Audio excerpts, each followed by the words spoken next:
I'm William Cooper, and you're listening once again to the Hour of the Time.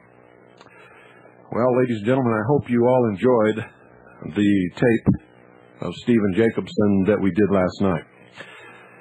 And shame on you if you didn't have everybody that you know sitting in front of your radio or your television if you listened on satellite, because it is the very best education on money that you could ever get in your entire life. If you'd like to have a copy of that tape, because we will not sell you our tape of last night's broadcast. It's an effort. You see, we do help the people who are out in front fighting the battle. If you want to order it, you have to order it from Stephen Jacobson. And if you have Veritas issue number 6, or excuse me, issue number 5, if you have your copy of issue number 5 of Veritas, it's right in there. The name of the tape is called Wake Up America. And you can actually get, as a special in that ad in Veritas, 2 tapes from Stephen Jacobson. Wake Up America, the best education in the world about money, and his tape on mind control, which is also one of the best you'll ever hear. But I think our broadcast that we've done on mind control on the Hour of the Time has slightly got an edge on him, but still it's good. But nobody can beat his Wake Up America tape on money, the history of money, what has happened to it today. And if you listened carefully, you know that you've got to get your hands on some money. We're headed for a fall, folks. Every paper system that's ever existed has failed. Has failed. If you don't believe me, and I encourage you not to, go check for yourself. Look it up. History books are all over the place, but specifically a place that most of you have never been, your own library. Right there in your own hometown, wherever you live. And if you don't have the books you need, get them through the interlibrary loan system, and you can find out all about that from your librarian, the person in your town that you've never spoken to, most probably. I encourage you to get to know your librarian very, very well. And for those of you who do not have Veritas issue number 5, I will give you the address and the price of the tape on Monday night, so that you too can get a copy of Stephen Jacobson's tape entitled Wake Up America. As for tonight, ladies and gentlemen, pay close attention. As usual, if you're not up to speed and have not been listening to this broadcast for quite a long time, and in specific, if you have not listened to our series on the mysteries, then you may not understand anything about tonight's broadcast. You may not even know where I'm going, and you may say, this is just a bunch of bull. For those of you who have studied, who are up to speed, who have been listening to this broadcast for a long time, who have been reading on your own, who have been investigating and researching as I have advised you to do, this will be an eye-opener. This will put another nail in the coffin of our enemies. In the Counselor of January the 4th, 1974, on page 243, we find this. Senator declared that people would have acted if truth known. Washington. Senator George Malone, Republican of Nevada, was a thorn in the side of United States leftists, and they despised him. According to research by Omni Publications, Malone once commented, quote, I actually believe this, that if the people of this nation suddenly fully understood what the Congress has done to them over the years, they would move on Washington. They would not wait for an election. It all adds up to a preconceived plan to destroy the economic and social independence of the United States, end quote. Malone, now deceased, was a native of Fredonia, Kansas, son of J.W. Malone and Deanna McPherson.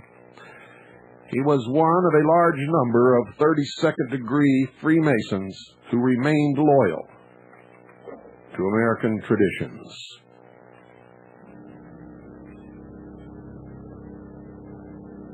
Most all others have engaged in treason.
This is taken, ladies and gentlemen, from the Rosicrucian Digest, the official international Rosicrucian magazine of the Worldwide Rosicrucian Order.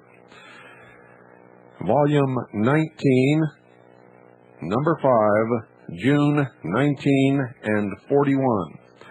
Published monthly by the Supreme Council of the Rosicrucian Order, Rosicrucian Park, San Jose, California. In front of their headquarters, ladies and gentlemen, is an obelisk and a reflecting pool. This is entitled The Thought of the Month, Make Your Own Prophesies by the Imperator. The present is the most transient of the three actual and imagined states of our consciousness. This changing present is ever adding to the growing past, and the future is a shadow cast by it. The indistinctness of the future, to our minds, confers upon it a vastness and a realism it does not actually possess. Since the past can only be revered or despised, and the present is constantly wanting, men are ever drawn to the future. It is something yet unrealized, and in a strange sort of way, men hope to perceive it from afar.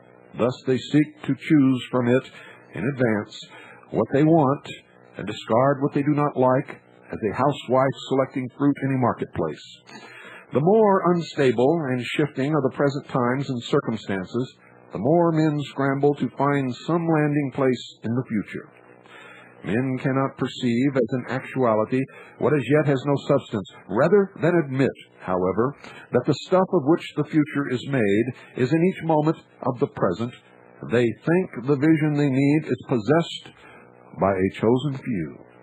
In their search, they turn to the vagaries of all kinds of methods of prognostication, over which seers and prophets preside, often in false majesty. That some of these prognosticators are amazing in the accuracy of their predictions is not so much evidence of a specially endowed faculty or system to pierce the veil of tomorrow as it is a tribute to their keen analysis of today. For analogy, the man who upon studying a barometer announces the coming of a storm tomorrow hasn't had a vision of the future, Rather, he has become aware of a cause existing in the present. Most men trample beneath their feet on earth those substantial signs of future events for which they stretch their necks to scan the heavens. The greatest prophet of all is the prevailing times. If you would know what the tomorrow should and will bring forth, reverse your point of observation, place self in the indeterminate future, then look back upon the present. So let us assume this position, and looking upon the things about which we are familiar, let us do a kind of realistic predicting. For out of the present arises those needs which shape the future. As a guide for our observation, let us divide our lives into 4 general spheres of activity. For practical purposes, we shall say there are the spiritual, political, and social, educational, and economic. There are many who disclaim and who would protest an inclusion of their lives in any spiritual sphere. However, I believe our definition of this sphere will be all-inclusive enough for their views. The spiritual, as we use it here, consists of a discernment of a moral order or an inner influence upon our character. Men define these tendencies as either A, the flat of a personalized being, or B, a manifestation of the higher order of self, and C, the more complex configurations of their beings about which they resort to speculation. Upon these broad definitions of the spiritual impulses, we find established today, first, Orthodox religion. It contends that its interpretations are unaffected by human opinion or thought, and that they are, in fact, the absolute fiats of God. It further holds that all nonconformers are heretics and anti-credists. Some are often restrained from a devout massacre of their opponents only by the latter's superior number and strong organization under the banner of liberty. Concomitant with this orthodox religion is the ever-increasing number who proclaim that the moral sense is an amorphous God or divine mind dwelling within man. They further believe that an appreciation of it is quite relative to one's understanding, requiring the development of personal consciousness.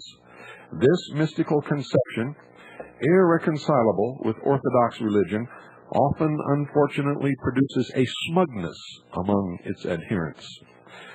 That group who look upon spiritual ideals as growing out of obscure sensations of the body compose the disciples of the schools and substance of psychology and methods of physical philosophy.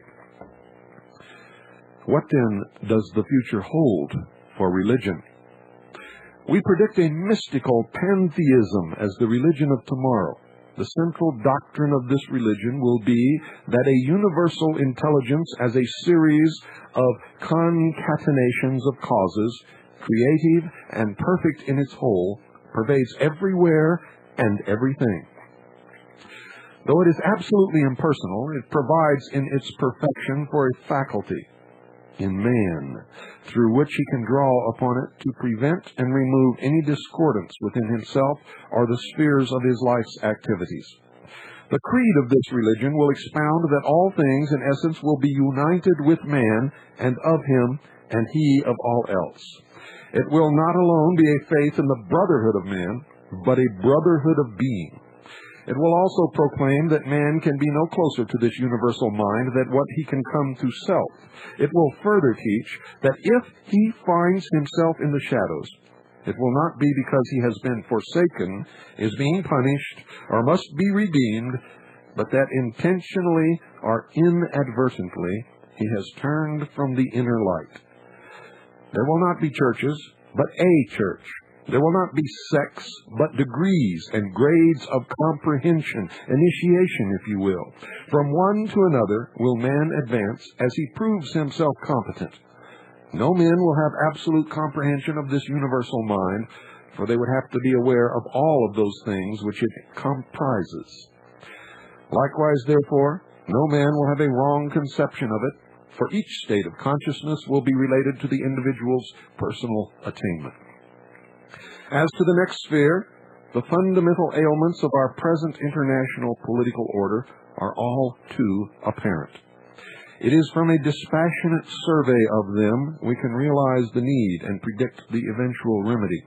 Basically, by nature and physiological structure, all humanity is united as a species. The variations of human conduct and the special adjustments to social conditions should not permit one body of men to band together or organize as a political group so as to exclude or to compel others to adopt their standards of living and form of government. Such conduct in the future will be considered striking at the basic natural unity of humanity.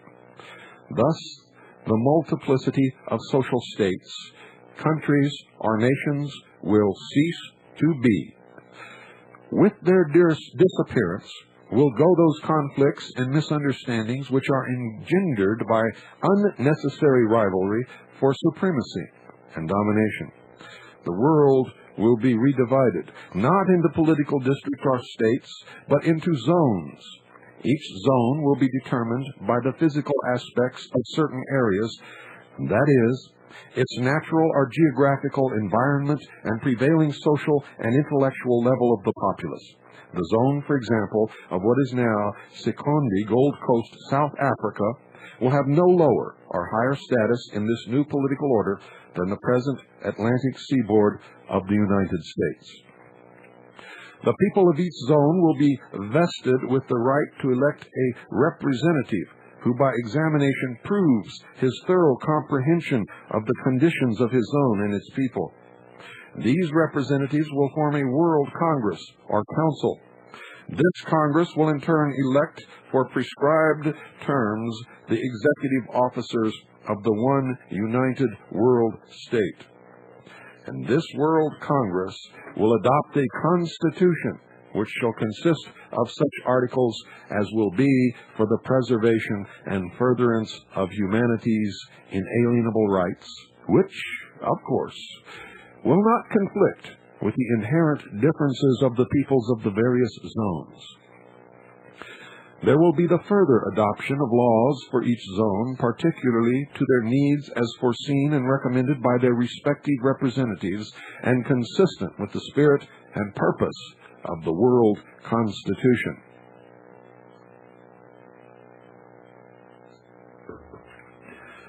The world population will be permitted to freely migrate from zone to zone as the temperaments, social inclinations, and intellectual interests and pursuits of the people move them. Politically, wherever they reside, they will be taken and accepted as equal citizens of the united world state. This will result in a continual shifting of the world population as we now know it, but with one important difference. Whereas now we have large congregations of the people in various sections of the respective nations, in the future world state, men and women will have the whole earth as their stage and home, if they so desire, without the present political and national restrictions of their movements. As for the social sphere, we predict that the future society will decree that since the earth is a habitat of humanity, it also is the common property of all men. No man or group of men will be permitted to lay claim to priority ownership of its rich and important areas or resources.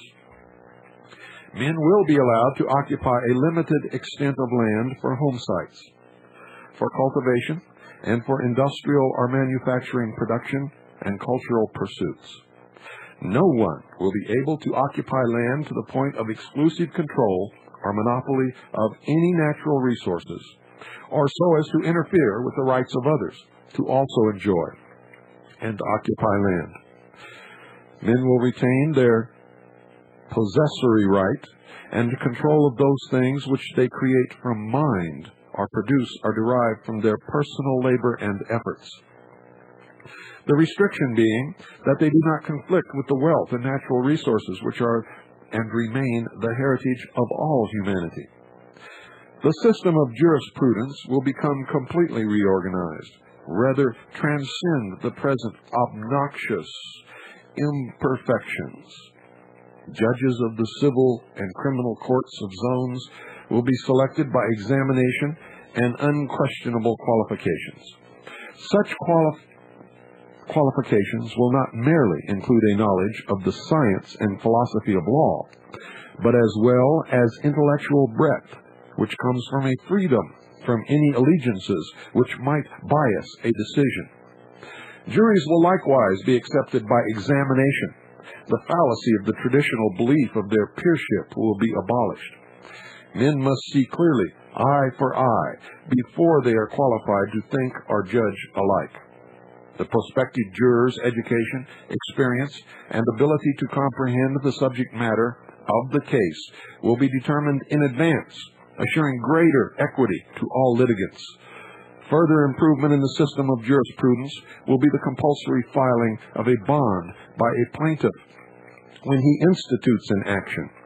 This bond in a substantial amount will be forfeited if certain required factual matter has not been acquired in advance of the filing of the suit as evidence of the plaintiff's good faith.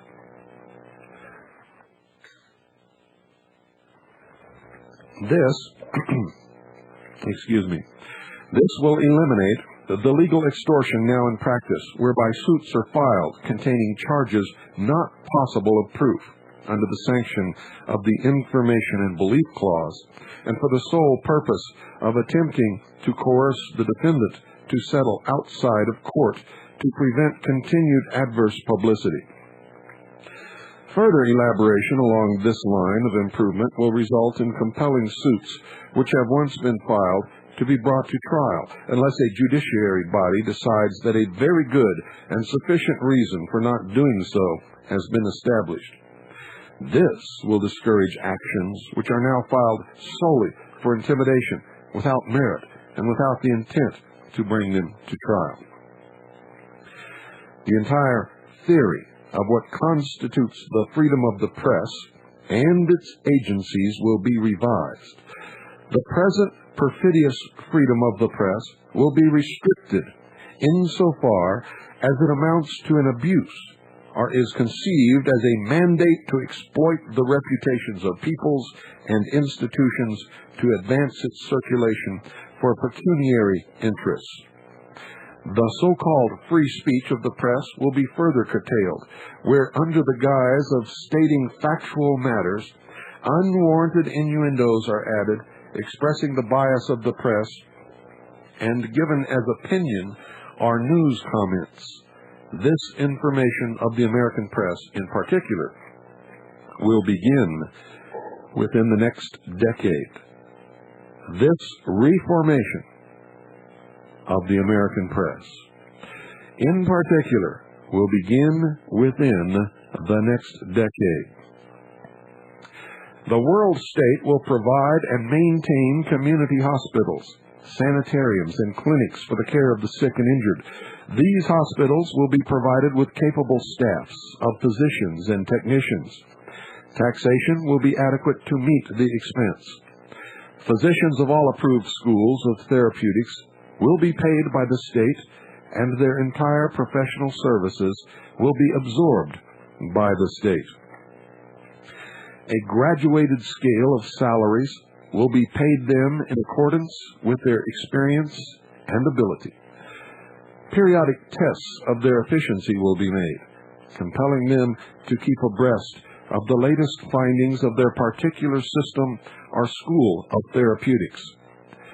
Genius or outstanding ability in the healing professions, where one is capable of contributing particularly to the advancement of human welfare and the alleviation of suffering and the combating of diseases, will be compensated for by bonuses and appointments to special research staffs of the world state.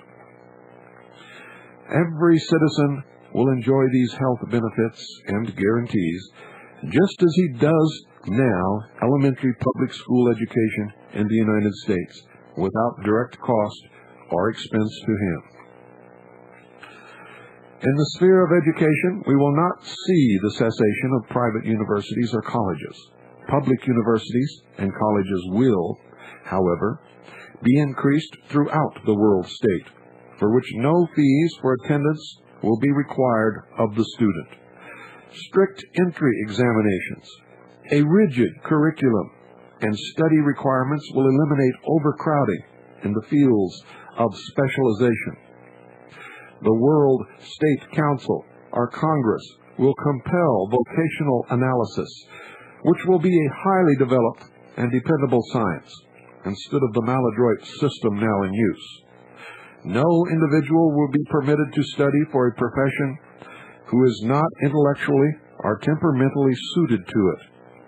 To prevent overcrowding and consequent corruption for which certain of our professions today are noted, quotas will be placed upon all professions in each of the zones of the world state.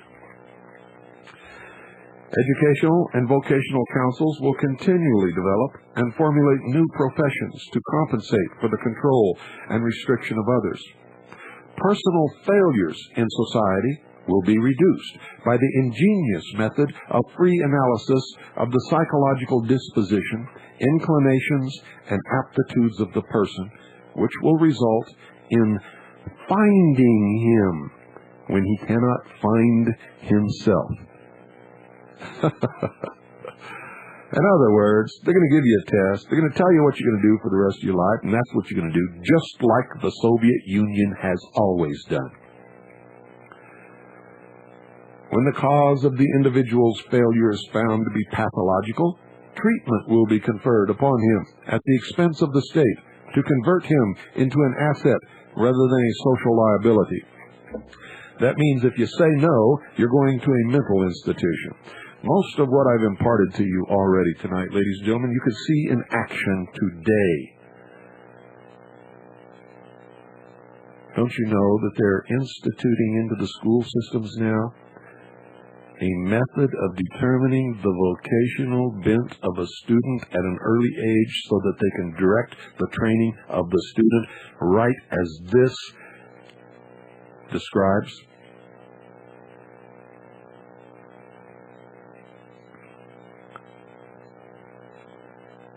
Incredible, you say?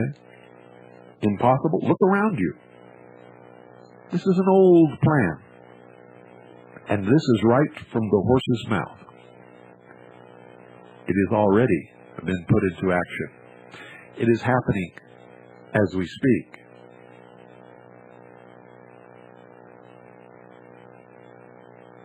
For science, we predict that the astronomical scale of distances will become completely revolutionized, revealing errors in our present theory as glaring as those in the long-since abandoned Ptolemaic cosmogony. The great telescopes, with their costly, stupendous lenses now used in astronomical observations, will come to appear as crude instruments, particularly because the entire principle on which they are constructed will be discarded. The magnification of objects by the use of lenses in astronomical telescopes in the great observatories will give way to a startling device employing, and get this folks, employing electromagnetic principles. This device will electrically polarize wave bands of light so that they have an electrical property and can thus be magnified as tremendously as we now amplify the electrical impulses produced by sound waves through present-day instruments. Vast stellar spaces will be reduced to the capacity of human perception. A universe now undreamed of in comparison to what we now can visually perceive will be disclosed to the knowledge of man.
The hour of the time, ladies and gentlemen, is brought to you by Swiss America Trading.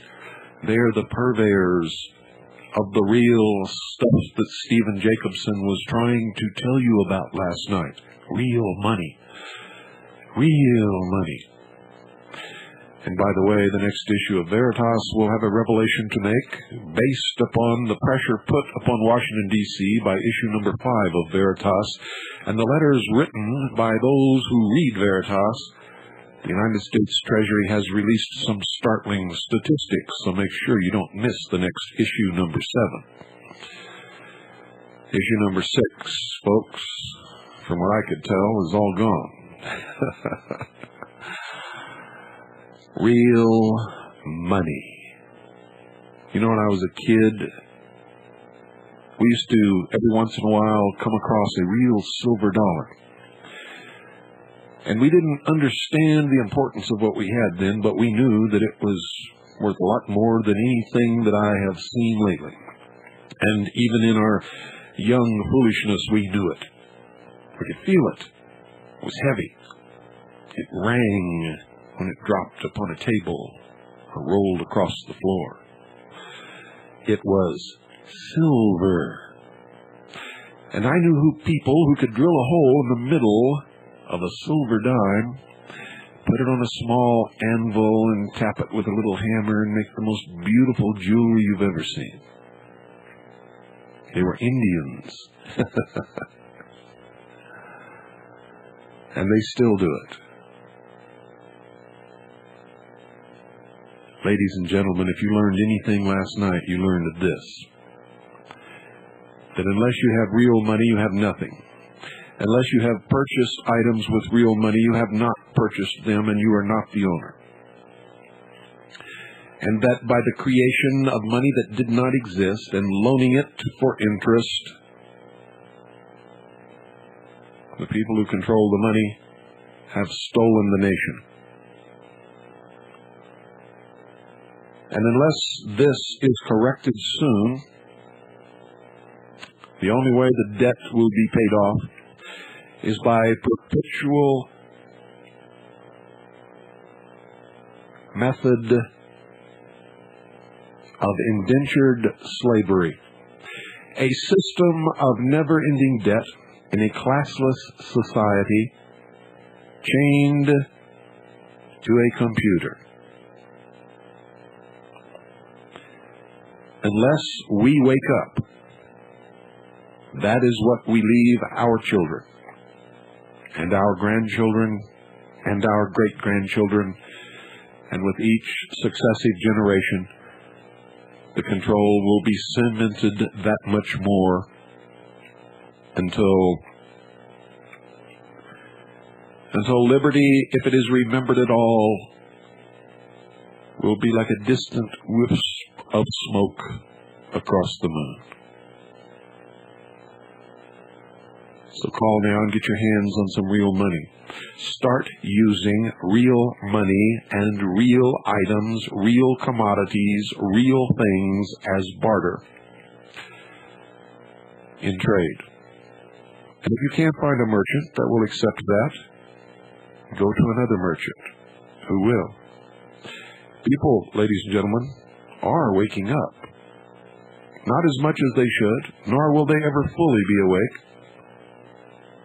And most of them will never even approach the level of alertness and ability to think as the listeners of this broadcast have already perfected. Call now, Swiss America Trading, 1-800-289-2646, and shame on you if you go somewhere else. If you have utilized this broadcast to further your education and to help save you and protect you against what is coming, may God forgive you if you go somewhere else. You owe Swiss America Trading for the sacrifices that they've made in sponsoring the hour of the time. And I'm going to call you on it. I'm sick and tired of patriots and so-called people who love liberty not supporting their causes. 1-800-289-2646. That's 1-800-289-2646. Call now. You'll be glad that you did. A great weight will come off your shoulders. Look around at your loved ones. Can you honestly tell them, in light of what you heard last night, that you have taken the necessary steps to provide for their safety and their economic future in the coming collapse? If you cannot, then you must make this call, and if you do not love them. It's as simple as that. 1-800-289-2646 or 1-800-BUY-COIN.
There will be instruments developed which will discover for man another natural, yet an almost dormant faculty, which will cause him to enjoy a perception of existence not now imagined possible for the human consciousness.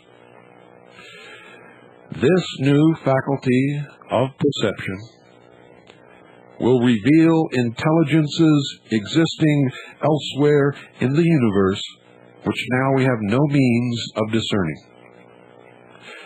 If this seems fantastic, conceive our present human race without the faculty of hearing, trying to become cognizant of a reality which would exist only as sound.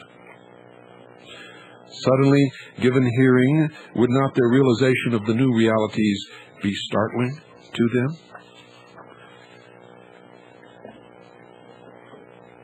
Our present method of obtaining energy by the process of combustion, or the transmuting of a bulk material into another manifestation, will become obsolete. Man will not continue with the masses of oil and coal as fuel to produce energy, but will have harnessed the energy in its formative or atomic state, with which he is now experimenting, using the initial cosmic energy rather than that which escapes through combustion as we now know it. This, of course, will eliminate many of the present problems of which fuel is the principal cause.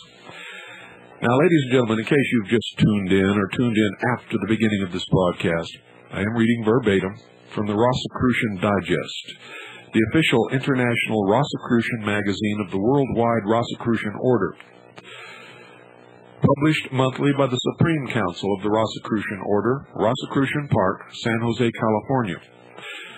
This is contained in volume 19, issue number 5, June 1941. I continue. We predict that personal transportation will not need to increase vastly beyond what is now the maximum speed of air travel. A greater speed of personal transportation will come to be rivaled by a method which even in prediction appears weird. A place or destination will become possible of projection to man instead of man being transported to it. The combination of the physical aspects of a place or its environment will be so projected as to engender in man's consciousness the same sensations which arise from those perceptual qualities when he experiences what he actually looks upon or hears in his immediate surroundings. In other words, man will be put in rapport with a place and space without moving from his armchair.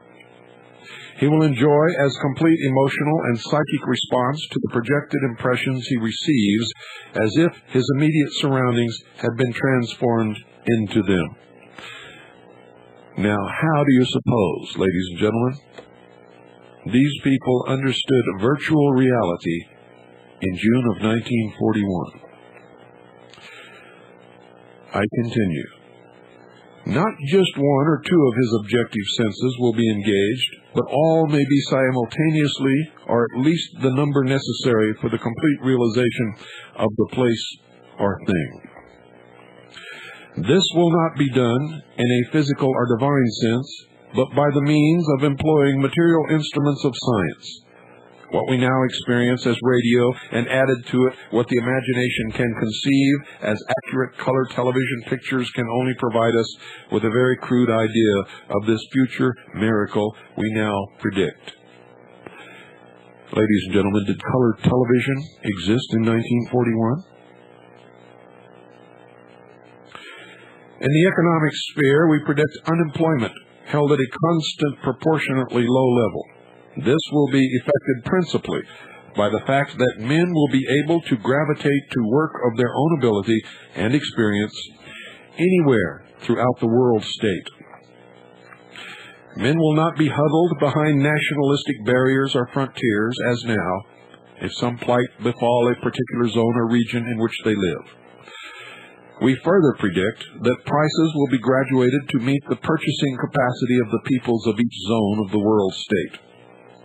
This means they're going to charge you whatever they know they could get, and if you live in a place that has more money, you're going to pay more money than some place that doesn't have that much money, and that already happens. A lot of the things that you pay out the nose for here in a third world country cost very little. How can that be? Isn't the manufacturing cost the same no matter where they sell the product? Have you ever thought of that? And let me ask you something else, ladies and gentlemen. Does it even matter to someone who can create money merely by penciling a bookkeeping entry? Have you ever thought of that? Who cares how many trillions of dollars the national debt is when it was created out of thin air? Get the message?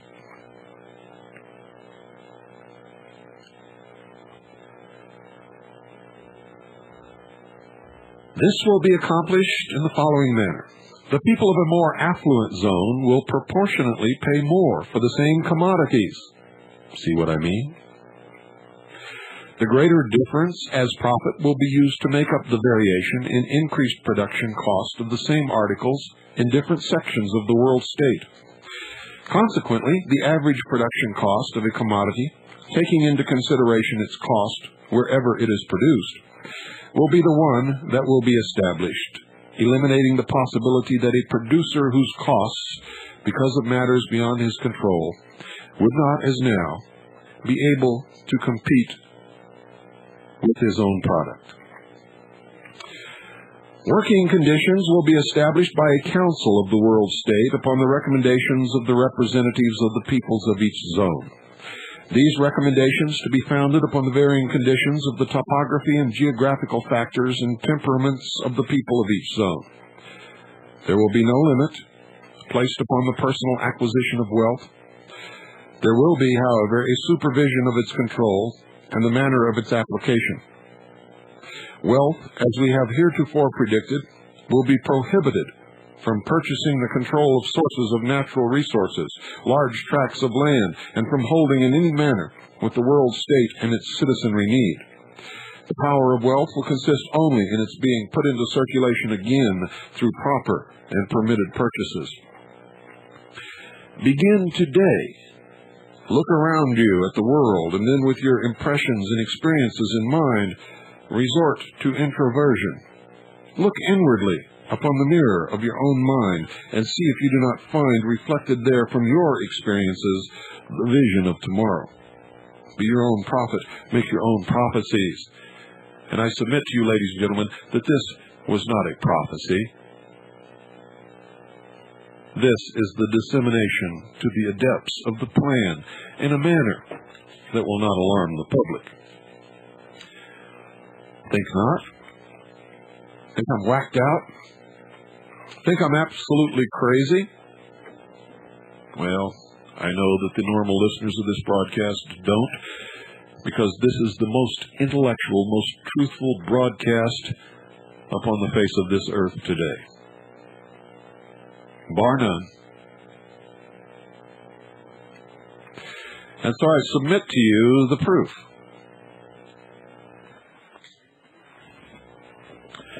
I will read to you from the September 1950 edition of a publication entitled The New Age. It is the official organ of the Supreme Council of the 33rd degree of the ancient and accepted Scottish Rite of Freemasonry, Southern Jurisdiction, United States of America, published at 1735 16th Street Northwest, Washington, D.C. It's entitled God's Plan in America. And before I even begin to read this, I propose a question. Who's God? What is his name? What religion does he represent? And why should we follow him?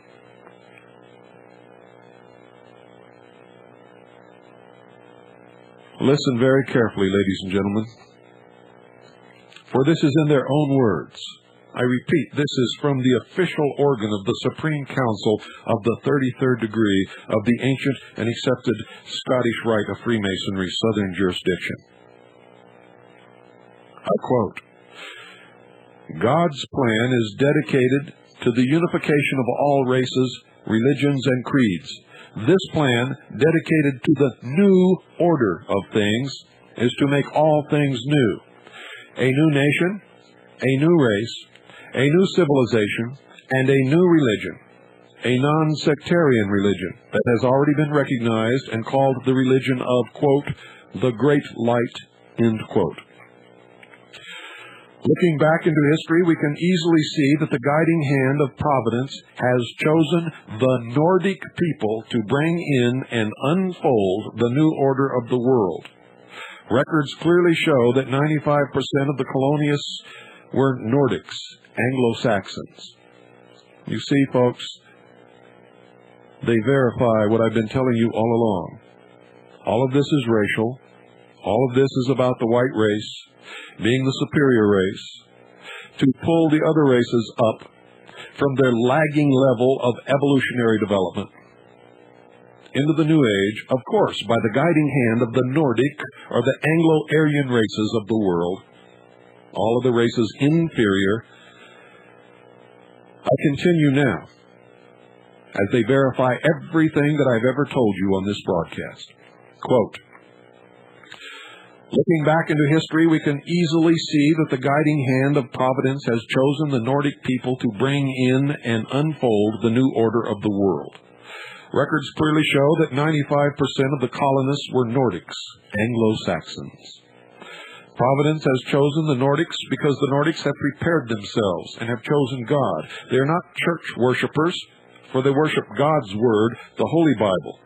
The Nordics are the great Bible-reading people of the world today, and the Nordics, Anglo-Saxons, were the first people to print the Holy Bible in great quantity, and they were known as the people of a book, that book being the Holy Bible. But in order to read the Bible, it is necessary to know how to read. In the Nordic race, there is no illiteracy. In Norway, there has been no illiteracy for more than 100 years. Another fact that shows clearly that the Nordics are God's chosen people this time is they are always looking for more light on the mission of life. Looking at their station of life, these great Bible-reading people should open the eyes of the world. King Gustav of Sweden is a great light in the non-sectarian Masonic Brotherhood. Masonic Brotherhood. Masonic Brotherhood. And King Haakon of Norway is a Masonic light in Norway. The late King Christian of Denmark was a Masonic spirit in his Denmark. Also, King George of England is a Masonic light to his Anglo-Saxon people. Just as Providence has chosen the Jewish race, the children of Israel, to bring into the world righteousness by carrying the Ten Commandments, which emphasize, quote, remember the Sabbath day and keep it holy, end quote, so also Providence has chosen the Nordic race to unfold the, quote, new age, end quote, of the world, a, quote, novus ordo seclorum, end quote. One of the first of the Nordics to reach the New World was the Viking Leif Erikson. He sailed from Norway to bring to his people in Iceland a new message, the message of the Christian God. But Providence moves in a mysterious way, his wonders to perform, and so Leif the Lucky was sent by Providence to the New World. From the abundance of grapes found there, Leif Erikson called the place Vinland. It is easy to sense that Leif Erikson was sent by the guiding hand of Providence to bring the Norse spirit to the, quote, All-Father, end quote, to the shores of the New World. The Nordics are the highest branch of the fifth Aryan civilization. The Latins are of the fourth Aryan civilization, and the American race will be the sixth Aryan civilization. Notice all this Aryan bullshit? This new and great civilization is like an American beauty rosebud, like an American beauty rosebud, ready to open and send its wonderful fragrance to all the world. George Washington, Thomas Jefferson, Benjamin Franklin, John Adams, Thomas Paine, and many others of the founders of the new nation in the New World were Nordics. Thomas Paine, the spark plug of the American Revolution, loved God, but hated sectarianism. In these are the times, he wrote, we have it in our power to begin the world all over again. A situation similar to the present hath not happened since the days of Noah. Till now, the birthday of a new world is at hand. As stated before, God's plan in America is a non-sectarian plan. Our Constitution is non-sectarian. Our great American public schools, God's chosen schools, are non-sectarian. And I have to submit here, ladies and gentlemen, that is a lie. They're not God's chosen schools. They were promoted and brought about by Freemasonry. I continue. The great spirit behind this great nation is non-sectarian, and that is true, for the God of the Lodge of the Scottish Rite of Freemasonry is Lucifer, and I can prove that. I continue. Our great American public schools have never taken away from any child the freedom of will, freedom of spirit, or freedom of mind. That is the divine reason that great God, our King, has chosen the great American public schools to pave the way for the new race, the new religion, and the new civilization that is taking place in America. Any mother, father, or guardian who is responsible for the taking away of freedom of mind, freedom of will, or freedom of spirit is the lowest criminal on this earth, because they take away from that child the God-given right to become a part of God's great plan in America for the dawn of the new age of the world. Good night, ladies and gentlemen, and God bless you all.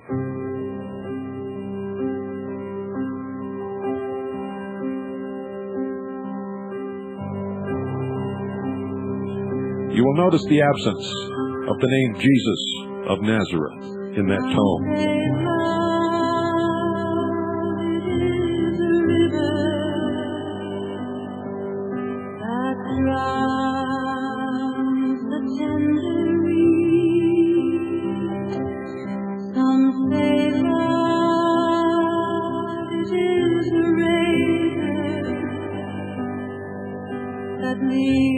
Your soul to bleed.